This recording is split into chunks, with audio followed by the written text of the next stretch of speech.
வணக்கம்.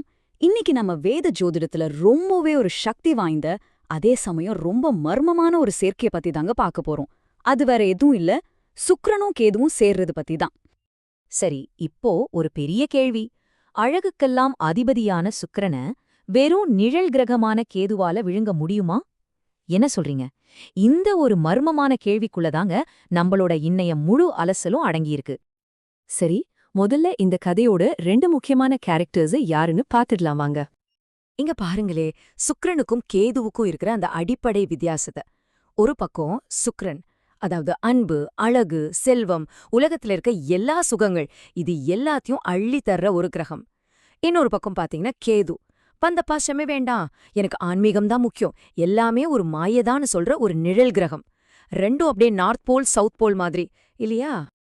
இப்போ இப்படி நேர் எதிர் துருவங்களா இருக்கிற இந்த ரெண்டு பேரும் ஒருத்தரோட ஜாதகத்துல ஒரே வீட்டுக்குள்ள வந்துட்டா அப்போ என்ன ஆகும்?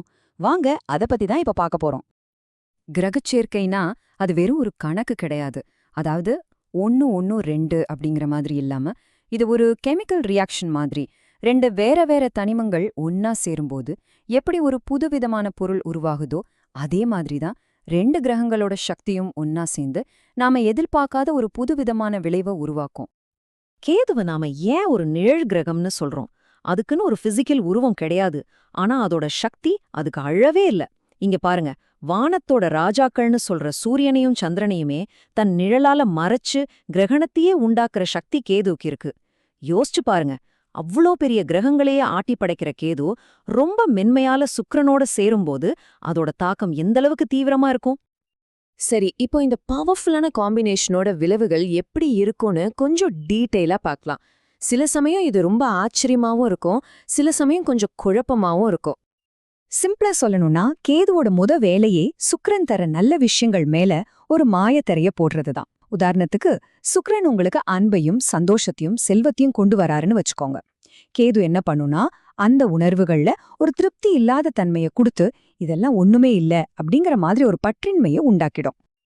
ஆனா ஒரு நிமிஷம், இதோட ரிசல்ட் எல்லாருக்கும் ஒரே மாதிரி இருக்காது. இது ஒரு போராட்ட களம் மாதிரி. இதுல ஜெயிக்கிறதும் தோக்குறதும் அவங்கவங்க ஜாதகத்துல சுக்கிரன் எவ்வளவு ஸ்ட்ராங்கா இருக்காருங்கிறத பொறுத்துது.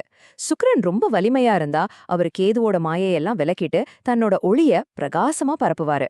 ஆனா சுக்கிரன் கொஞ்சம் வீக்கா இருந்தா போதும், கேதுவோட நிழல் ரொம்ப சுலபமா அவரை மூடி மறைச்சிடும். இங்க நம்ம புரிஞ்சுக்க வேண்டிய ஒரு முக்கியமான விஷயம் என்னன்னா, கேதுவோட மாயையோட நம்ம நேருக்கு நேரா சண்டை போட முடியாது. நாம செய்ய வேண்டிய ஒரே ஒரு வழி சுக்கிரனோட ஒளிய இன்னும் பிரகாசமாக்குறது தான். அப்போ அந்த சுக்கிரனோட ஒளிய எப்படி பிரகாசமாக்குறது? அதுக்கு சில பிராக்டிக்கலான வழிகள் இருக்கு. வாங்க அத பத்தி இப்ப பார்க்கலாம். ஓகே, இந்த பரிகாரங்கள நாம ஒரு 3 வகையா பிரிச்சுக்கலாம்.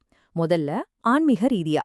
வெள்ளிக்கிழமைகள்ல விநாயகருக்கு வெள்ள பூக்களால அர்ச்சனை பண்றது, சிவன் இல்லனா அம்மன் கோயில்ல பால் அபிஷேகம் பண்றது, இதெல்லாம் நல்ல பலனை கொடுக்கும். ரெண்டாவதா, நம்மளோட பர்சனல் லைஃப்ல நம்ம உறவுகள்ல ரொம்ப நேர்மையாவும் பொறுமையாவும் நடந்துக்கிறது சுக்கிரனோட பாசிட்டிவ் எனர்ஜியை அதிகப்படுத்தும். அதே போல ஏழை பெண்களுக்கு உதவுறதும் ஒரு சிறந்த பரிகாரம்தான். கடைசியா, நம்ம வாழ்க்கை முறையில சில சின்ன சின்ன மாற்றங்கள். உதாரணத்துக்கு, சிவப்பு மிளகாய் மாதிரி ரொம்ப காரமான சாப்பாட்டை குறைச்சிக்கிறது கூட இந்த சேர்க்கையோட தீவிரத்தை குறைக்க ரொம்பவே உதவும். சரி, நாம இப்போ இந்த அலசலோட கடைசி கட்டத்துக்கு வந்துட்டோம். இப்போ நம்ம தெரிஞ்சுக்கிட்ட இந்த விஷயங்களை எல்லாம் எப்படி பொறுப்பா பயன்படுத்தணுங்கிறது ரொம்ப முக்கியம். இத கண்டிப்பா மனசுல வச்சுக்கோங்க. நாம இப்ப பேசினது எல்லாமே பொதுவான பலன்கள் தான். ஒவ்வொருத்தரோட ஜாதகமும் ஒரு தனித்தன்மையான கைரேகை மாதிரி.